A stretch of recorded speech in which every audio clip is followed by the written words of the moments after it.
So you've got your new service dog puppy and you are super stoked to start training. But before you get started, let's talk about the common behaviors that you might teach a pet dog that I am going to actually avoid teaching a service dog puppy.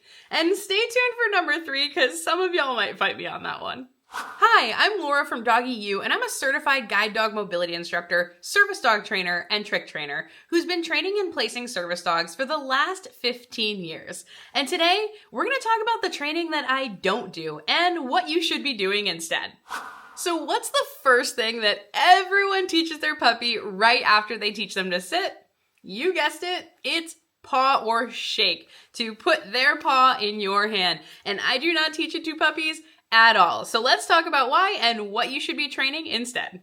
Now, I started my career as a guide dog instructor, and one of the things that we don't teach guide dogs to do is to shake or give paw. And the reason for that is oftentimes when a blind or visually impaired handler is offering the harness up to the dog, they might try to shake or give paw if they think that the hand is asking for a shake or paw. Then they'd put their paw through the harness, and then the handler has an issue where you've got a harness that's on completely incorrectly. So we want to avoid the dog thinking about offering paw. But I still don't train it to service dogs, even if I'm not training guide dogs anymore. Often the reason that people teach paw after they teach sit is because it's adorable and it's relatively easy to train. However, what happens when puppies are young is often the handler and the puppy together, they don't have that behavior under stimulus control, meaning that the puppy only offers the behavior when you ask them to offer the behavior, when you cue the behavior. Instead, you've got a puppy with a limited repertoire of behavior, so maybe like a sit, a paw, and a down, and they go around pawing at people because that has gotten reinforced in the past. So maybe I should go up to the handler or even a friend or a relative or a grandma, grandpa, and start pawing at them because I've gotten treats for that in the past. We don't want that to happen. So there's lots of other things that we can train instead of that annoying behavior to help the dog understand where their body is in space, how to use their front feet, that kind of thing. So we'll talk about those. I also don't teach them to close things with their paw, like doors or drawers or the fridge or something like that, when they're super young. If I need to teach it because the dog needs more force in the future, I will, but I don't teach it as a baby puppy because oftentimes they'll have poor body awareness and they'll just start scratching at doors or scratching at drawers, and then you've got a dog that is going around accidentally wrecking, things in your house. So instead, I teach a nose touch for that. If I have to teach the, pushing it with the foot in the future because I need more power, I will, but I'll do that after the dog has a better understanding of their body. Here's what I teach instead that'll be really valuable as you continue to build on foundation skills. I teach a front foot target, so their front feet going on an object. I teach a rear foot target, them being able to back up or put their rear feet on an object. And then I also teach them to paw a button on the floor. So that allows me to teach a single foot on a thing, along with doing that with paw pads, without them associating that with scratching at a door or scratching at a human. From these 3 exercises, they're going to learn significantly more about how their body moves in space than they will if you just teach them to paw or shake.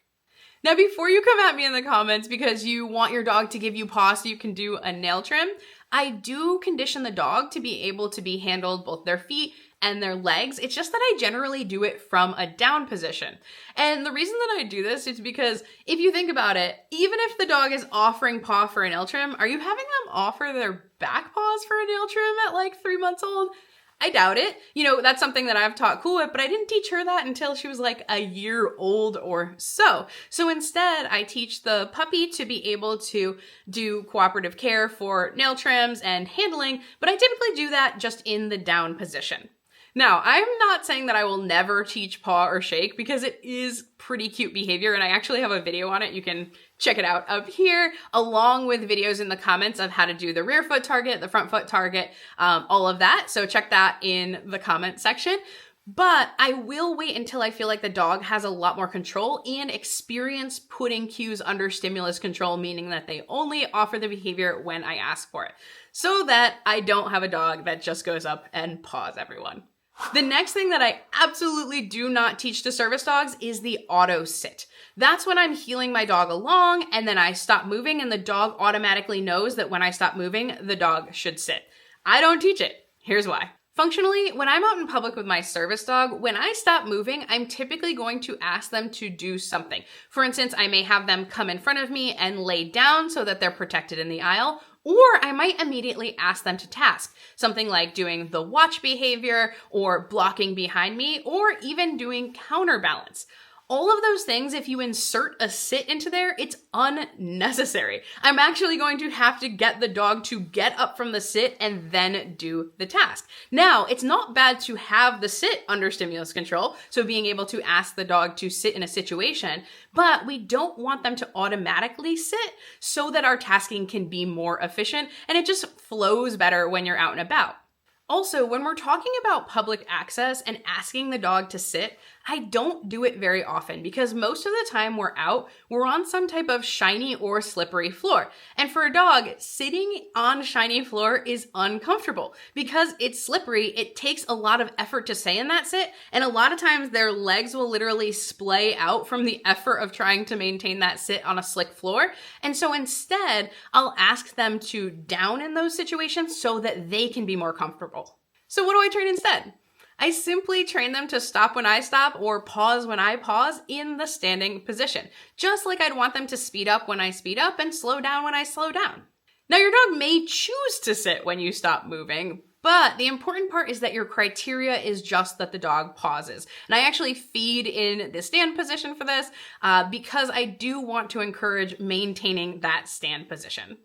And hey, if you're finding this info valuable so far, I would love it if you'd head on down and boop that like button. Doing so reinforces me for making these videos and lets me know that you want more of them. All right, y'all, I know you're gonna have some stuff to say about this one and I look forward to reading the comments, but I do not teach the leave it cue to puppies. Frankly, I don't need it. What is the goal of the leave it cue? It's typically that we want the dog to turn away from whatever they're doing and reorient to handler. Well, I already have a cue for that, and that's their name. When I say my dog's name, I want them to turn away from whatever they're doing and reorient and look at me. So I don't need 2 cues for that. I can just use their name. Denver. Yes. Good job. Yeah, why do people leave gum on the trail? That's gross. Huh. Now, if I want to teach a formal leave it cue for whatever reason later on, I can absolutely do that. But I'm not going to spend like my precious young puppy time teaching that. Instead, I teach these 2 things. So the first thing that I train instead is a really strong name response. That's where I'm putting a lot of my time. And then I protect that name response at all costs. Meaning I start with just loading the name, just saying their name, giving them a piece of food, saying their name, giving them a piece of food. Denver. Denver. Denver. Denver.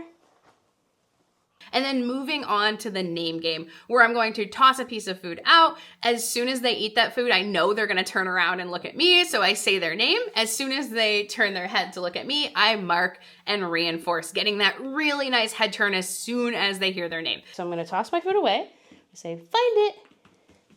Denver. Yes. Good job. Awesome. Find it. Denver. Yes. Good. Find it. Denver. Yes. Good. Awesome, bud. That's fabulous. And then I play a lot of variations of that game and played in a ton of locations. But at the same time, I am also protecting their name, meaning I don't call them for things that they don't want to do, and I really only use that name when something good is going to happen. And the next really valuable thing that I teach is the auto leave it. Now there's 2 parts to this because the first thing is I need the dog to understand when to eat food off the floor. So I will teach them the cue of find it, where I'm going to toss the food and I cue find it, they go and eat that food. They know find it means go chase down that food and eat it. At the same time, I'm also teaching them to leave food in a bowl alone without the use of a cue. The food being there is the cue. So I'll start by just having a bowl of food, and when they leave it alone, I feed them for it so something good happens.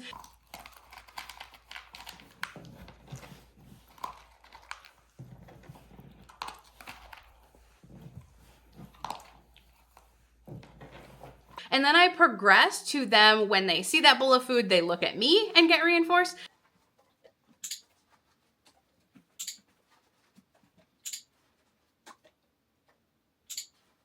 And eventually I'm able to leave bowls of food on the ground, and those things, those distractions, are a functional cue for them to look at me. So I don't have to say anything. When they see a distraction in the environment, it automatically cues them to reorient to handler. I find that to be much more valuable than constantly having to tell them to leave things alone. Now, if you're interested in seeing more about how I actually train that auto leave it, check out my Patreon at patreon.com/doggyu, where you can join for just $4 and get access to 200 plus exclusive Patreon videos, including the videos of me starting this entire progression with little baby John Denver. And the final thing that I don't train a young puppy is the formal retrieve while they're teething. So I might still play fetch with them, especially if they have a natural retrieve, like they want to play ball, that kind of thing. I can definitely include that in my training and do some toy skills, but I'm not going to teach that formal retrieve that includes shaping and shaping the hold.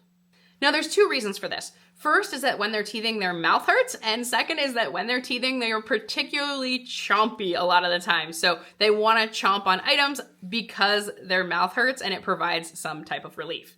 Both of these things are things that I do not want to associate with my formal retrieve. Like, I don't want to teach my dog to bring me my meds and have them associate that with pain or potentially chomping on a more sensitive item.